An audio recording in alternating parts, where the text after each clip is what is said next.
इस बात को थोड़ा गहराई से समझिए। हमें सोते समय इतना सुख क्यों महसूस होता है, जबकि हम उस समय सुख प्राप्ति हेतु कोई कार्य नहीं करते।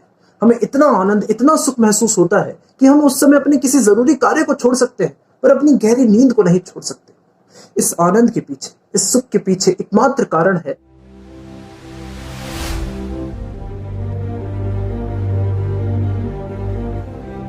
तो सबसे पहले मैं आप सभी को बताना चाहता हूं कि ये वीडियो चिंतन के कॉन्सेप्ट पर आधारित है, जिस चिंतन के बारे में मैं इस वीडियो के पार्ट फर्स्ट में ऑलरेडी काफी बात कर चुका हूं। इसलिए मेरी आप सभी को सलाह यही है कि आप पार्ट फर्स्ट को देखने के बाद ही इस वीडियो को देखें, क्योंकि मैंने इस वीडियो में कई ऐसी टर्म्स का उपयोग किया है जो आपको पार्ट फर्स्ट देखने के बाद ही समझ में आएंगी। इस वीडियो का टॉपिक है how to minimize our sleeping time, अपने सोने के समय को किस प्रकार कम से कम करें।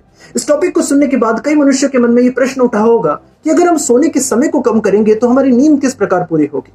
डोंट वरी, नींद को पूरी किए बिना अपने सोने के समय को कम कैसे करें, ये इस टॉपिक का अर्थ नहीं है। इस टॉपिक का अर्थ है कि प्रोडक्टिव नींद कैसे लें, उतनी नींद कैसे लें जितनी नींद की हमें आवश्यकता है। इस प्रश्न का उत्तर जानने से पहले हमें यह समझना होगा कि आखिर हमें इतनी नींद क्यों आती है। पुराने समय में मनुष्य जितने समय तक सोते थे, उससे कई गुना ज्यादा समय तक आज हम सोते हैं। इसके पीछे मेन कारण क्या हो सकता है? शायद हो सकता है पुराने समय में मनुष्य इतना ज्यादा शारीरिक कार्य नहीं करते थे जितना आज हम करते हैं, जिसकी वजह से उनका शरीर कम थकता था, उन्हें नींद कम आती थी और वो कम समय तक सोया करते थे। यही मेन कारण था, राइट? बिल्कुल नहीं। पुराने समय में मनुष्य जितना शारीरिक कार्य करते थे, उन कार्यों का 10% कार्य भी आज हम नहीं करते।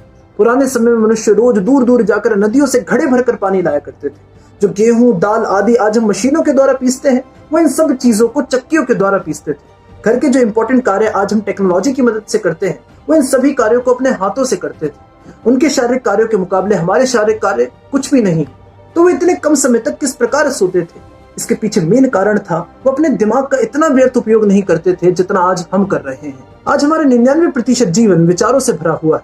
हमारा दिमाग हर क्षण कई विचार प्रकट करता है। आप स्वयं सोचिए, जब हम घर से बाजार जाते हैं या बाजार से घर आते हैं तो रास्ते में मिली हुई कितनी चीजें हमें याद रहती है? बहुत ही कम, क्योंकि हम रास्ते पर चलते समय भी कुछ ना कुछ सोचते रहते हैं। हम अपने आसपास की चीजों पर ध्यान नहीं देते। हम हर समय या तो पास में जीते हैं या फ्यूचर में जीते हैं। हम प्रेजेंट में जीना भूल गए। आज हमारे शरीर को नींद की इतनी आवश्यकता नहीं है जितनी नींद की आवश्यकता हमारे दिमाग को है, क्योंकि लगातार विचार प्रकट करने के कारण हमारा दिमाग कुछ ही समय में थक जाता है, जिसकी वजह से हमें इतने ज्यादा समय तक नींद आती है। इस बात को थोड़ा गहराई से समझिए। हमें सोते समय इतना सुख क्यों महसूस होता है, जबकि हम उस समय सुख प्राप्ति हेतु कोई कार्य नहीं करते। हमें इतना आनंद, इतना सुख महसूस होता है कि हम उस समय अपने किसी जरूरी कार्य को छोड़ सकते हैं, पर अपनी गहरी नींद को नहीं छोड़ सकते।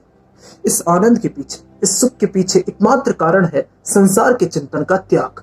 सोते समय हमें इस संसार के किसी भी पर्सन का, किसी भी घटना का, किसी भी प्रॉब्लम का एक क्षण भी चिंतन नहीं होता। इसलिए हमारा दिमाग उस समय बिल्कुल शांत और क्लियर होता है और हमें सुख महसूस होता है। ये दर्शाता है कि संसार के चिंतन में कितना दुख है और संसार के व्यर्थ चिंतन को छोड़ने में कितना सुख है। अगर हम सोने के समय के साथ साथ जागते समय भी संसार के इस चिंतन को त्याग दें, तो हम हर क्षण वही सुख, वही आनंद प्राप्त करेंगे जिस सुख और आनंद का अनुभव हमें सोते समय होता है। फिर हम सिर्फ उतनी ही नींद लेंगे जितनी नींद की आवश्यकता इस शरीर को है, क्योंकि उस समय दिमाग को किसी नींद की आवश्यकता नहीं होगी। इस तरह से हम अपने व्यर्थ सोने के समय को कम कर सकते हैं। अब एक बोनस पॉइंट, जब हमारे दिमाग से संसार का चिंतन हट जाता है, संसार के व्यर्थ के विचार हट जाते हैं, हमारा दिमाग जब बिल्कुल क्लियर हो जाता है, तब हमें अत्यंत आनंद प्राप्त होता है। बट जब हम उस क्लियर दिमाग से भगवान की लीलाओं का चिंतन करते हैं, भगवान की कथाओं का चिंतन करते हैं, तो वही आनंद इनफाइनाइट टाइम ज्यादा बढ़ जाता है। इस संस्कृति के कई संतों ने इस बात का अनुभव किया है।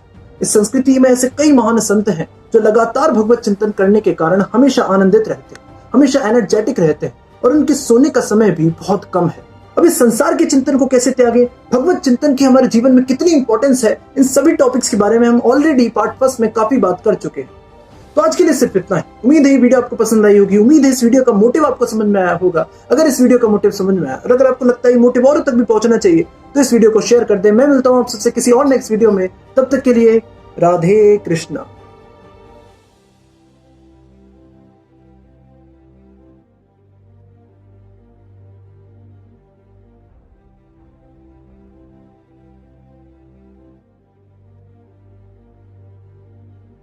Audio Jungle.